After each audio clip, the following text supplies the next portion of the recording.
우리 성찬 메시지 나눠준 우리 정태준 형제에게 감사의 말씀을 드립니다.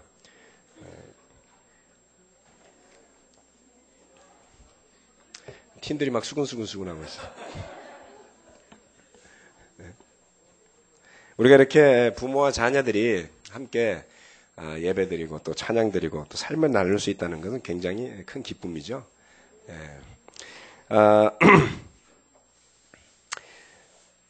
오늘 저는 주님의 뜻이라는 주제로 말씀을 나누고자 합니다. 사실 오늘 설교 말씀을 준비하면서 여러 가지 내용들이 너무 많아서 내지는 또 생각이 참 복잡했었습니다. 그러다가 정리를 잘 했고요. 정리를 잘해서 오늘 주님의 뜻이라는 말씀을 전해드리는데 다음 주에 있을 설교 말씀도 좀 중요합니다. 사실은 다음 주에는 우리 존 루이 목사님이 얼마 전에 수술을 하자마자 끝나고 나서 이제 수술 기간, 회복 기간 동안에 읽었던 책을 가지고 정리한 내용으로 이제 프레젠테이션을 하나 보내주셨어요. 그래서 그게 뭐냐면 이제 그 공감 능력이 제로인 사람들에 대한 이야기입니다. 사회에 왜 문제가 많은가? 공감 능력이 떨어지는 사람들이 많아서 그렇다. 공감이 안 되시죠? 그게 우리의 문제입니다. 그래서 다음 주에는 그 주제로 좀 말씀을 준비하고 있습니다. 그 말씀을 오늘 전할까 했는데 오늘 일상교회 또 1주년 기념 예배도 있고 겸사겸사해서 그거는 좀 필요한 것 같고요. 그 필요에 앞서서 함께 올 한 해를 마무리 짓는 이제 12월에 첫 예배에서 함께 나누고 싶은 말씀이 또 있었습니다. 그래서 오늘은 주님의 뜻에 대해서 같이 이제 말씀을 나누고자 합니다. 올 한 해를 돌아보면요. 세상은 놔두고요. 우리 교회 안에서 참 많은 변화가 있었던 한 해였죠. 기쁘고 감사한 그런 많은 변화들이었습니다. 여러 가지 이제 어려운 과정들도 있었을 거고요. 또 힘겨운 과정들도 있었겠지만 오늘에 이제 이르게 되면서 새삼 감사함이 넘치는 그런 연말을 맞이하게 되었다라고 느껴집니다. 특별히 작년과 올 한 해는 모든 형제자매들이 어느 때보다가도 헌신적으로 지지해주고 그리고 수고해준 해였다라고 느껴집니다. 또 사실이고요. 우리 교회를 이전을 했고요. 그리고 우리 일산교회를 파송을 했습니다.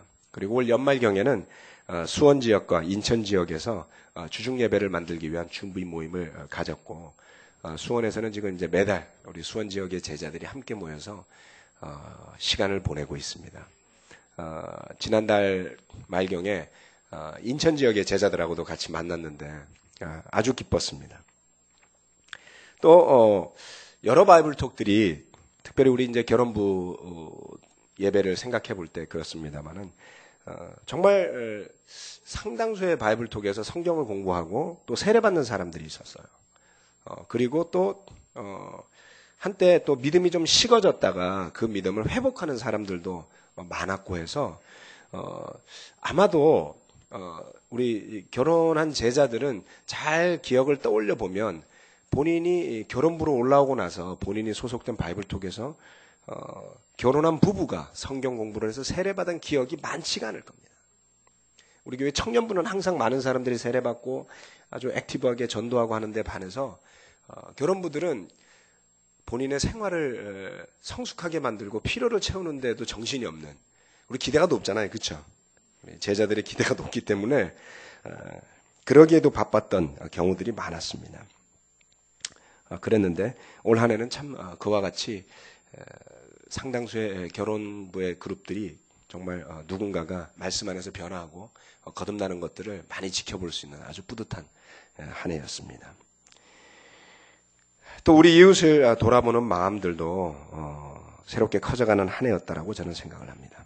특히 지난 여름에 제가 말레이시아에 컨퍼런스를 다녀와서 우리 파키스탄 교회의 제자들의 자녀들을 교육을 후원하는 것을 부탁을 드렸었고요. 지금 거의 매달 지속적으로 70여만 원 이상의 후원금이 송금이 되고 있습니다. 동참해준 형제자매들에게 감사드리고 지금 그 후원을 받고 또 학생들이 어떻게 생활하고 또 그것이 어떤 도움을 주는지 우리가 구체적으로 잘 모르는데 그거를 지금 준비를 좀 하고 있습니다. 여러분에게 알려드릴 준비도 하고 있고요.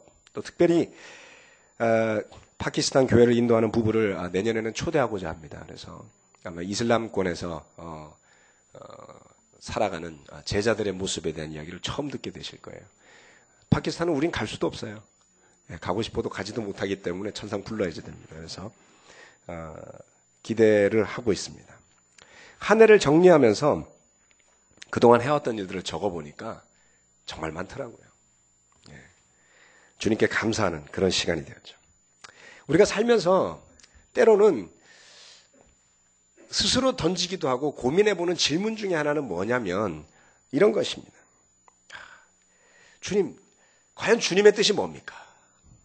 라는 것이죠. 그렇죠? 제가 어디를 선택해야 됩니까? 우리 고3 학생들. 어느 대학을 넣어야지 되겠습니까?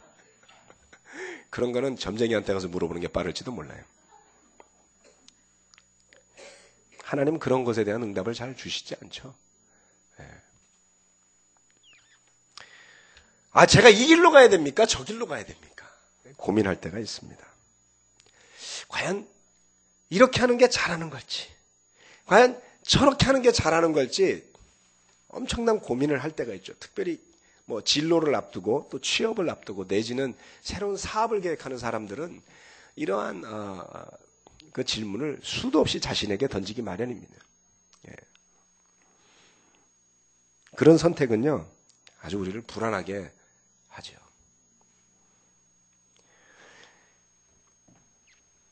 잘 살펴보면요, 그 질문을 던지는 내 자신의 갈등이 시작이 어딘가라는 겁니다.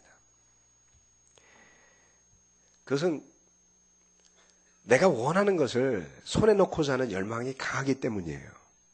하나님이 인도하시는 길을 보고 그 길을 순종하면서 가기보다가는 내가 원하는 게 이만큼 있단 말이에요. 그렇죠? 이만큼 있는데 그렇게 안 될 것 같다는 거죠. 그렇게 안 될 것 같은 거죠. 여러분 대부분 여기 결혼해서 있습니다만은 우리 싱글 때 데이트할 때를 생각해 보면 내가 꼭 저 자매랑 사귀어야 되겠는데 이게 주님의 뜻일지 아닐지 어떻게 알겠어요? 그죠? 불안한 거예요. 과연 이 사람이 날 좋아해 줄까? 자매들도 안 그랬나? 네? 네. 과연 이 형제가 나에게 사랑을 고백해 줄까 말까? 뭐가 주님의 뜻일까? 고민하는 거죠. 난 꼭 저 사람하고 됐으면 좋겠는데 내 마음이 거기에 가 있을 때요. 그런데 하나님의 뜻은요, 내가 원하는 것을 손에 넣는 것에 있지 않고 아래 세 가지에 있다라고 데살로니가 전서에서는 이야기를 합니다. 우리 데살로니가 전서 5장 말씀을 한번 읽어볼까요?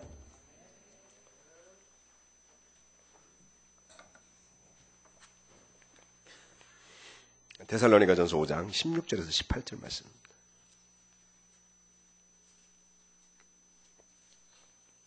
아주 유명한 구절이에요. 5장 16절에서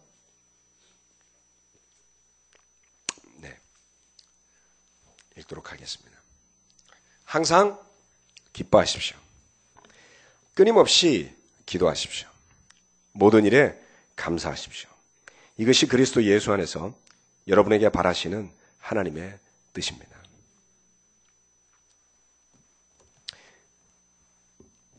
첫 번째, 항상 기뻐하십시오. 하나님의 뜻은요, 내가 이 대학에 가는 게 아니에요. 내가 원하는 것을 손에 넣는 게 아닙니다. 물론 그 과정이 하나님께서 여러분을 인도하는 과정 중에 하나일 수 있어요. 때로는 우리가 너무나도 손쉽게 내가 원하는 것이 하나님의 뜻이기를 바라는 마음이 아주 강합니다. 그럴 때는 그것조차도, 심지어는 그것이 내 손에 들어온다 할지라도 축복이 되지 않는 경우가 참 많습니다. 얼마나 괴로울까요? 내가 일로 가면 좋을 줄 알았는데. 아니, 강남에만 가면 될 줄 알았는데. 제가 그 집에 놀러도 가고 대접도 받고 그랬어요. 제가 그래서 강북이 얼마나 좋은 집에 사는지 제가 알아요. 바로 산 넘어서 산등성의 이쪽 면에 저희가 살고 건너편에 살았었기 때문에 정말 수고하셨습니다. 강남으로 이사하셔서. 뭐죠? 잘 될 줄 알았는데 내 기대하고 같이 가지 않을 때 느끼는 그 비참함은 참 어떻게 표현하기가 어렵습니다. 그런데 이 데살로니가전서 이야기를 하기를 하나님의 뜻은 위에 세 가지에 있다라고 이야기를 합니다. 첫 번째, 항상 기뻐하라는 것입니다. 기뻐하는 자를 생각해 봅시다. 우리가 언제 기뻐하죠? 좋은 일 있을 때 기뻐하는 거예요. 그렇죠? 월급 인상될 때 좋아하고요. 말씀드렸죠? 원하는 게 이루어졌을 때, 내 필요가 채워졌을 때, 우리 형제들 맛있는 음식을 한 끼 잘 먹었을 때 아주 기분이 좋습니다. 네, 어떻습니까? 원하는 대로 되어졌을 때 우리 입가에는 아주 자연스럽게 미소가 있기 마련이죠. 그런데 살면서 지난 1년을 통틀어서 여러분이 원하는 대로 된 게 얼마나 있습니까? 많지 않습니다. 그렇죠? 잘 쉬어보면 이루어진 것도 많지만 대부분의 경우에는 머릿속에 남아있는 기록이 안 이루어진 것만 남아있어요. 안타깝게도 하나님을 믿겠다라고 하는 사람들이 그 자신이 이루고 싶은 것을 이루기 위한 도구로 하나님과 교회를 받아들이는 사람들이 많습니다. 그처럼 교회와 하나님을 내가 원하는 것을 이루어주는 도구 정도로 생각할 때 그런 사람의 삶에는 근심과 걱정이 떠날 날이 없죠. 성경 말씀은 주님께서 우리의 필요를 채워주실 것을 이야기하고 있습니다. 그렇습니다. 그런데 그 필요를 채워주시는 게 뭔지 알 길이 없어요. 필요를 채워주시지만 우리의 욕심을 위해 존재하시는 분은 아니라는 것입니다. 우리가 주님의 종이지 주님이 우리의 종이 아닌 것이죠. 성경 말씀대로 우리와 천지 만물이 주님에 의해 창조된 것이지 그래서 우리가 주님을 위해 존재하는 것이지 천지 만물이 또 창조주 하나님이 우리를 위해 존재하시는 분이 아니다 이 말씀이죠. 그래서 살펴보면 우리가 그처럼 우리가 기뻐할 수 있는 조건이 존재하는 순간에 이미 우리는 기뻐할 수 있는 준비가 되어 있지 않는 겁니다. 그런 조건부적인 기쁨의 기준이 되어 있을 때 항상 기쁨보다는 아쉬움이 앞서기 마련이죠. 여러분 가장 어려운 순간에도 기뻐할 수 있는 사람 보신 적 있습니까? 그렇죠? 2차 세계대전 때 아우슈비츠에는 많은 유대인들이 포로로 잡혀갔습니다. 많은 사람들이 죽어갔어요. 그런데 그 속에서 살아남은 사람들은 이런 사람들이 많았다고 합니다. 그날 나오는 수프를 보고 기뻐하는 사람들. 그 수프에 뭐가 있겠어요? 그렇죠? 본인들이 이전에 먹던 밥을 생각하면 얼마나 비참하고 한심하겠어요. 그 어렵고 옆에 있는 사람들이 죽어나가는 상황에서도 수프 안에 건더기 하나를 더 먹는 것을 기뻐하고 감사하고 하나님께 감사할 줄 아는 사람. 그 수용소 안에서조차 삶의 의미를 찾아서 적극적으로 노력한 사람들이 똑같이 열악한 영양 상황, 똑같이 열악한 건강 상황 하에서 이겨내고 견뎌내고 마지막까지 살아남을 가능성이 높았다고 해요. 힘겨운 상황 하에서도 하나님을 의지하고 웃음을 잃지 않는 사람들도 있습니다. 만나보면, 그런 사람 만나보면 어때요? 격려되죠? 멀쩡하게 사는데 맨날 찡그리고 사는 사람도 있어요. 계속 만나긴 싫습니다. 꼭 만나야 한다면 만나겠지만.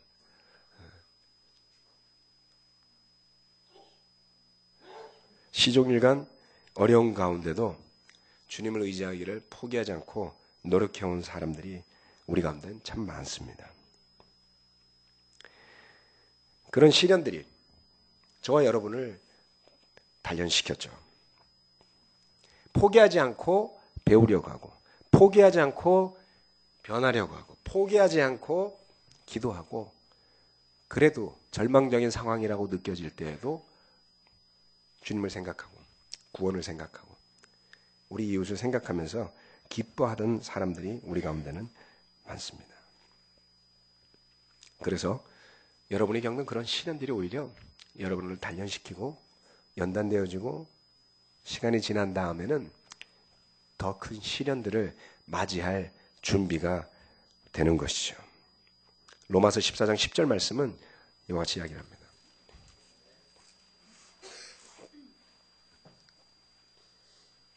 로마서 14장 17절.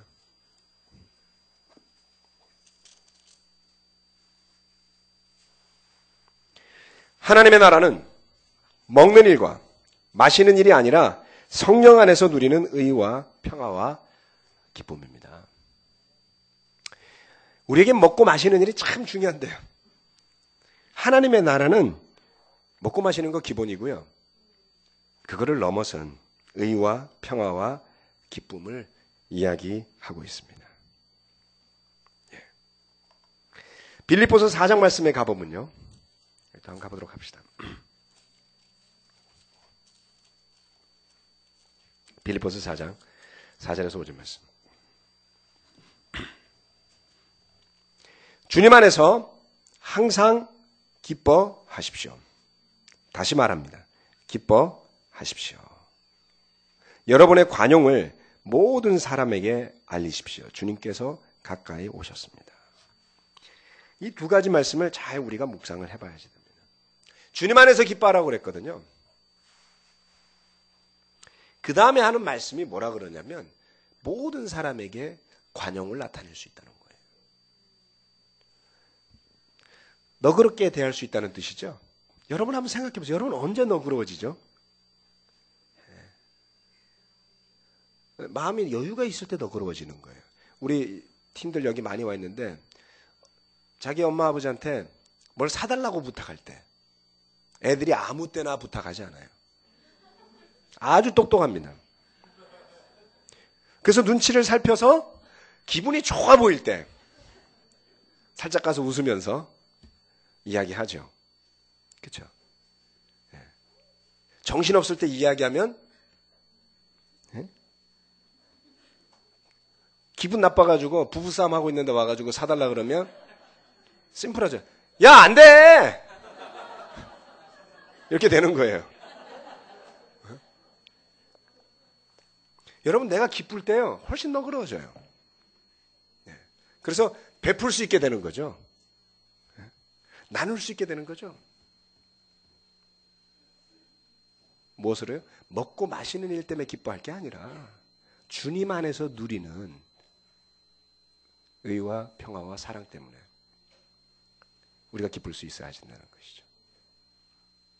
많은 경우에요. 어려움을 잘 견뎌낸 사람들은요. 상황이 좋았기 때문이 결코 아닙니다.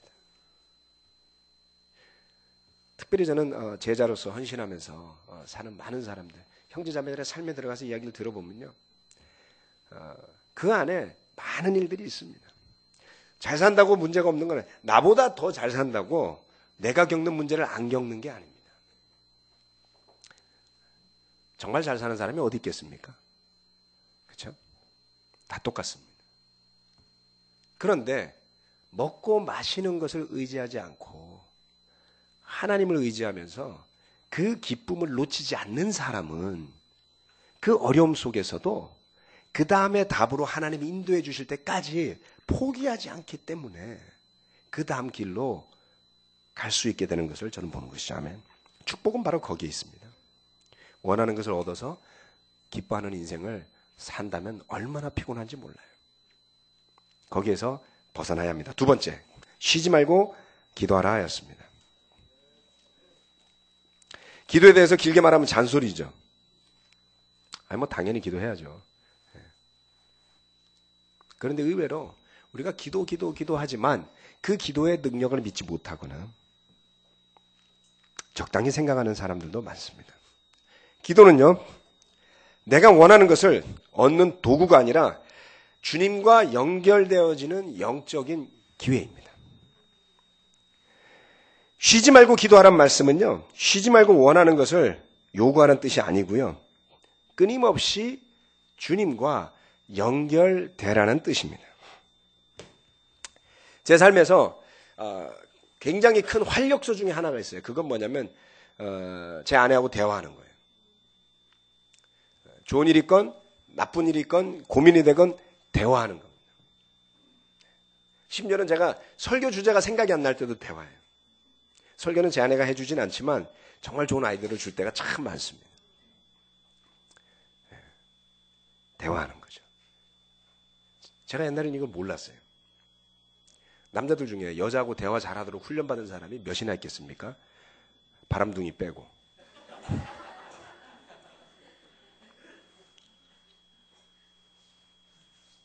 그런데 배워가면서 그 대화가 주는 힘을 느끼게 되는 것이죠. 친구들과 대화합니다. 어떻습니까? 대화하고 나면 힘을 얻죠. 위로도 받습니다. 여러분, 제가 워낙 말을 많이 하고 말이 많은 사람이에요, 저는. 그래서 그런갑다 이렇게 생각하시는 분들도 있을지 몰라요. 말도 뭐 청산유수를 할 줄도 알고 그러니까 대화도 잘 되고 그러는 거 아니에요? 그거하고 관계없습니다. 전혀 그렇지 않습니다. 저는 제 자신의 생각이나 느낌을 잘 표현할 줄 아는 사람이 아니었어요. 또 그것이 저한테 어떤 영향을 주는지도 잘 모르고 살았습니다. 그리고 친구와 또 아내들에게 제 자신의 그런 느낌, 생각들을 어떻게 잘 표현하는지도 잘 몰랐습니다. 물론 그것을 배워야 됐었던 부분들이고요. 깨닫게 된 것은 그것을 잘 표현하고 나면 내 안에 있는 부정적인 감정들이 아주 빨리 사그라든다는 것을 배우게 된 겁니다. 그래서 잘 표현할 때 긍정적이고 좋은 감정들이 솟아나면서 그 부정적이었던 감정들을 몰아내는 것을 경험한 것이죠. 하물며 하나님과 영적으로 연결되어지고 대화하는 것이 얼마나 중요하겠습니까? 그것이 우리 영혼에 끼치는 영향이 얼마나 클까요? 말을 많이 해야 될 것으로 생각하지 맙시다. 기도문이 길어야 될 것으로 생각하지 맙시다. 기도의 핵심은요, 마치 흐르는 물처럼 연결되며 끊이지 않는 것에 있다는 것을 기억해야 합니다. 눈을 떠서 하루를 시작하고 그리고 잠자리에 누워 하루를 마무리하는 그 순간까지 쉬지 않고 기도하는 사람의 초점은 하나님께로 가 있을 수 있는 것입니다. 그러한 습관을 만들어 보시기 바랍니다.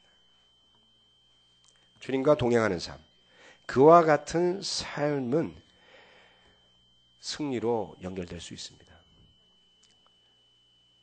사실 우리를 파괴로 몰고 가는 것은요, 외부의 영향이 아닙니다. 자기 자신이에요. 견디지 못하는 자신이에요. 그죠? 그게 뭐가 됐건 못 견뎌하는 거죠. 상황이 바뀌면 그게 바뀔 거라고 생각하는 것이 가장 큰 착각입니다. 진정한 싸움은요, 나와의 싸움일 뿐이에요. 나의 죄성과의 싸움일 뿐입니다. 내 성질대로 하고 싶은 대로 살고 싶은 유혹과의 싸움이죠. 여러분 성질대로 하면 밥그릇을 몇 번쯤 집어던질 것이며 문에 구멍이 몇 번이나 났어야 되겠습니까? 자동차도 벌써 한강으로 몇 번 뛰어내렸어야 되고요. 그렇지 않나요? 저만 그런 거예요? 얼마나 많은 폭언을 했어야지 되고요. 그러고 나면 속이 시원하시겠습니다가 되겠습니까? 인생이 다 망가지는 거죠. 그러지 않을 수 있는 힘을 어디서 얻겠습니까? 하나님 앞에서 겸손해지는 데서 얻는 것 아니겠어요? 뭐 대단히 인격이 뛰어나서 참을 줄 안다. 저는 그런 거 없다고 봅니다. 다 거기서 거기에요. 해소되어지는 것은 영적인 힘이 있기 때문에 이겨내는 것이지, 그렇지 않으면 벌써 강 속에 빠지고 집안은 깨지고 부서지고 난리가 났을 겁니다. 빌립보서 4장 6절 7절 말씀을 함께 볼까요?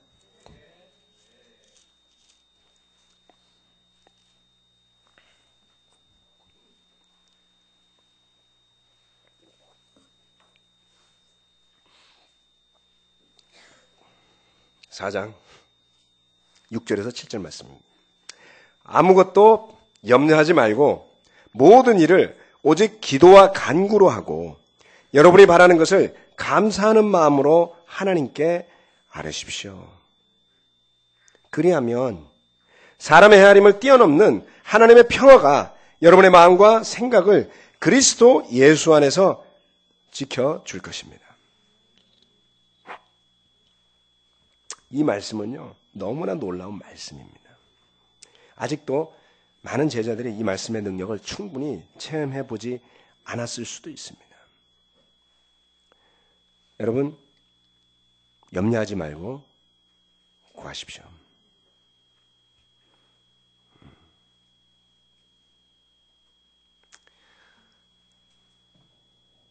그 염려 없이 주님께 구함으로 응답되어지는 것을 체험해 보셔야지 됩니다. 그리고 나면 깨닫게 되는 것들이 있습니다. 사람마다 다르기 때문에 제가 다 말씀드릴 수는 없습니다만 함께 모여서 나눠보세요. 올 한 해 동안 사실은 하나님께서 내 인생에 채워주신 것들이 얼마나 많았는지요. 그 어려움의 와중에서도요. 그렇죠? 염려하지 않고, 염려는 있지만, 염려가 막 뭉게구름처럼 피어오르겠지만 그것을 내려놓고 주님께 구해본다면, 그리고 나서 마음의 평안을 찾을 때 여러분의 삶에 어떤 능력이 함께 임하는지를 체험해 보시길 바랍니다. 근심과 걱정을 쉬게 하시고요. 기도는 쉬지 마십시오. 마땅히 쉬어야 할 것을 쉬게 하고, 그리고 지속해야 할 것을 지속합시다. 마지막 세 번째, 모든 일에 감사하십시오. 이 모든 일이라는 말은 헬라어로 판티라고 한답니다. 판테온 뭐 이런 거 있죠. 펜 들어가는 거는 전부 다 이제 모든 것을 포함하는 이제 그런 의미다. 펜 뭐 어쩌고 저쩌고. 그런 것은 모든 상황과 모든 환경을 어우르는 그런 말이죠. 생각해보면 참 감사하기 어려운 상황, 환경도 있죠. 특별히 언제냐면요, 내가 그거를 할 만큼 힘이 안 되는데 그거를 해야만 할 때 굉장히 버겁습니다. 제 아내는 달리기를 되게 싫어하거든요.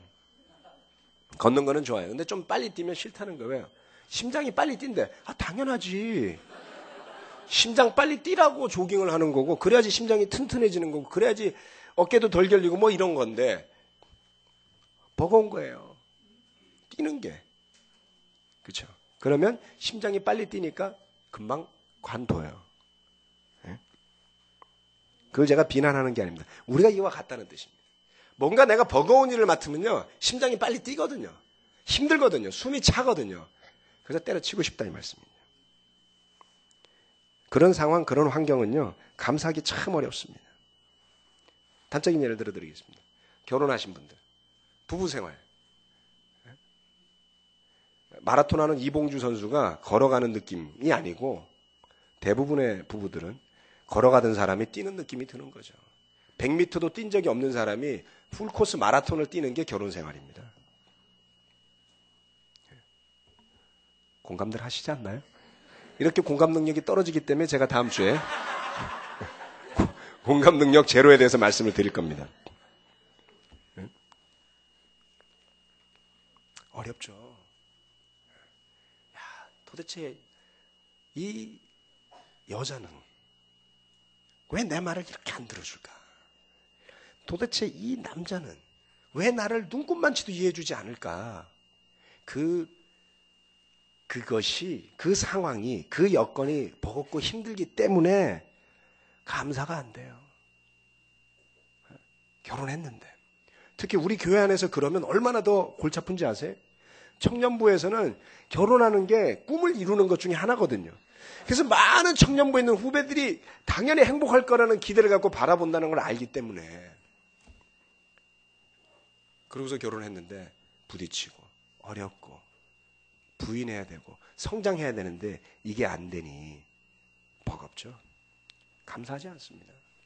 자녀가 태어났어요. 자녀는 축복이라고 맨날 앞에서 누군가는 떠드는데 앞만 봐도 축복은커녕 짐 같더라.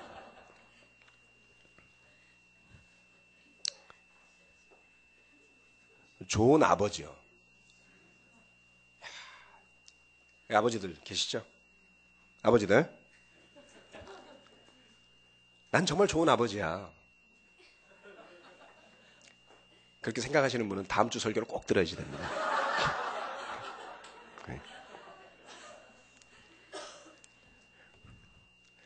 저는 제가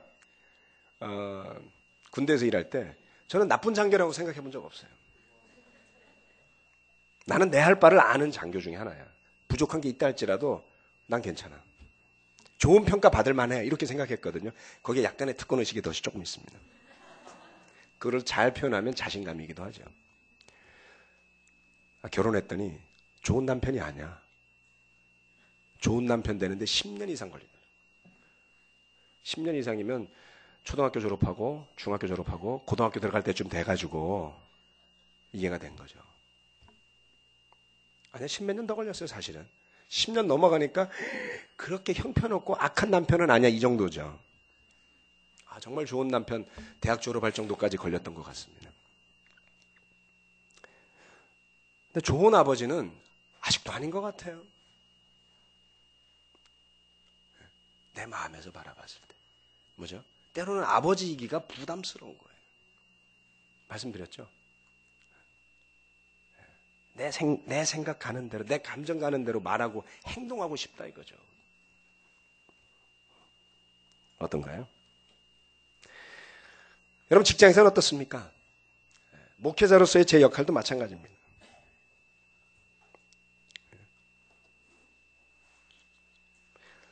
불만스럽죠. 이렇게도 누군가는 불만, 저렇게도 누군가는 불만. 그럴 수밖에 없지 않나요? 그렇죠? 그러라고 있는 게 전데 그게 싫은 거예요. 왜 내가 싫은 소리 들어야 되지? 누군가는 싫어할 선택을 한다 이 말씀입니다. 장식을 왜 이렇게 했어? 라는 사람이 반드시 200~300명 중에는 있다 이거죠.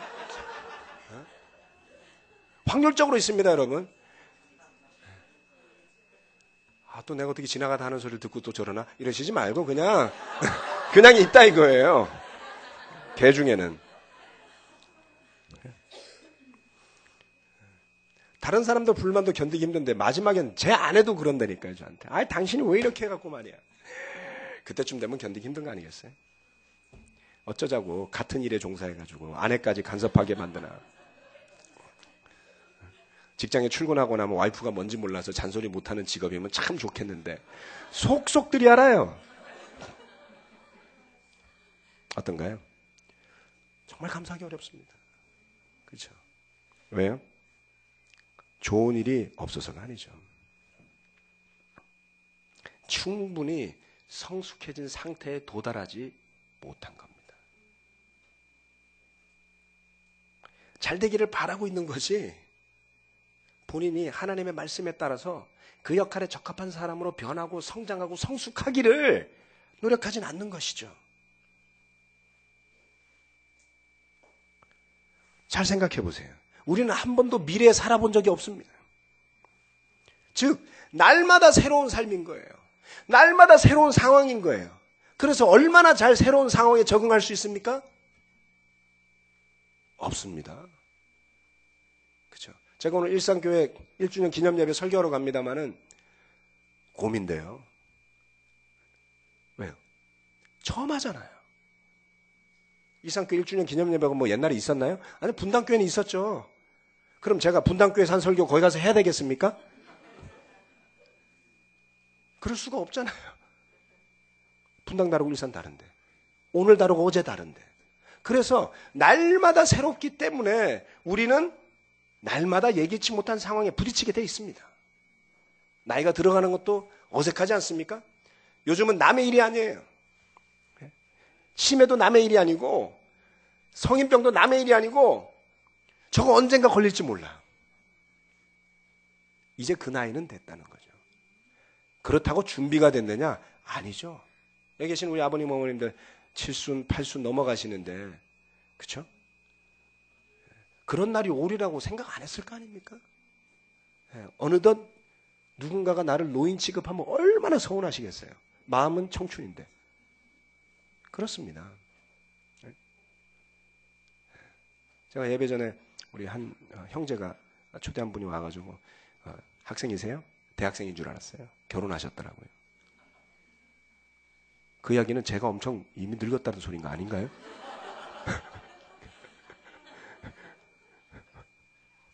학생이었던 사람이에요, 옛날에. 그러니까 제 눈에는 학생 정도로 너무 젊어 보여. 변화하는 겁니다. 그렇죠? 어떤 의미입니까? 한 번도 겪어보지 못한 상황들이 부딪혀올 때마다 거기에 내가 겸손하게 감사할 수 있다면, 그렇죠? 그래서 내 마음에 드는 아빠는 아니지만 아빠인 게 감사하다. 내 마음에 드는 남편은 아니지만 감사하다. 그렇죠? 뭐 제가 제 마음에 드는 목사는 아닙니다. 제가 기대하는 목사는 훨씬 더 좋은 목사예요. 누가 인상 써도 다 받아줄 수도 있고요. 그렇죠? 어떤 비판도 다 감당할 수 있고 예수님처럼 십자가까지도 질 정도로 이게 잘 되겠습니까? 저는 누가 욕하면은 2배로 갚아주고 싶은 사람입니다. 배운 게 그거잖아요. 적을 무찔러. 그러면 얼마나 좋겠습니까만은 잘 안 됩니다.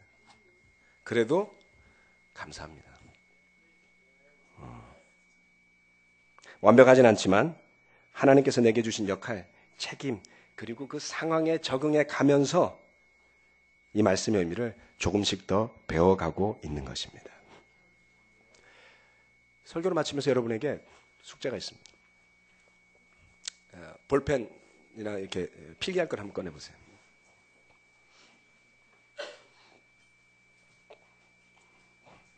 올해를 통틀어서 가장 힘들었던 상황. 정말 이거는 감사할 수 없어, 내가. 그 상황을 한번 적어보세요. 그게 뭐였는지. 어렵지 않을 거예요. 힘든 상황 누구에게나 있습니다. 제일 힘들었던 상황. 저도 있습니다. 적으셨어요? 생각하셨어요? 제일 힘들었던 상황.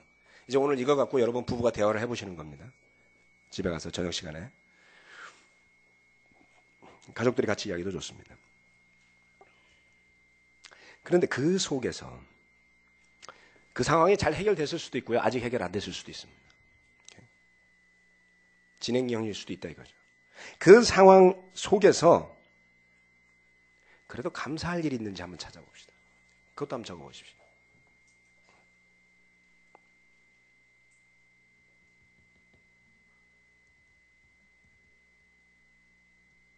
가장 힘들었던 상황. 그 속에 감사할 일이 없을까요? 있을까요? 제가 볼 땐 찾아낼 수 있습니다. 여러분이 잘 안 찾아내지면 다음 주에 뵙고 오십시오.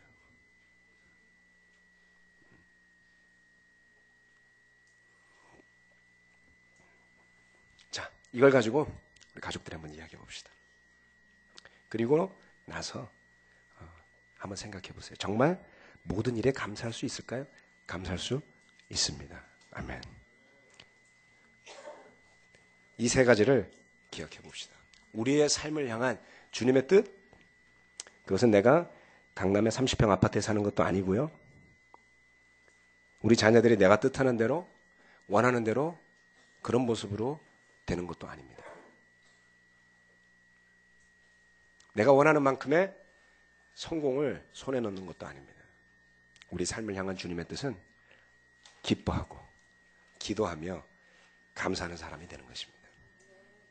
그 나머지는 성경에서 뭐라 그랬죠? 덤이라고 그랬어요. 아멘. 네, 이거를 잘 하시고 덤으로 아파트 받으세요. 말씀 마치겠습니다. 아멘.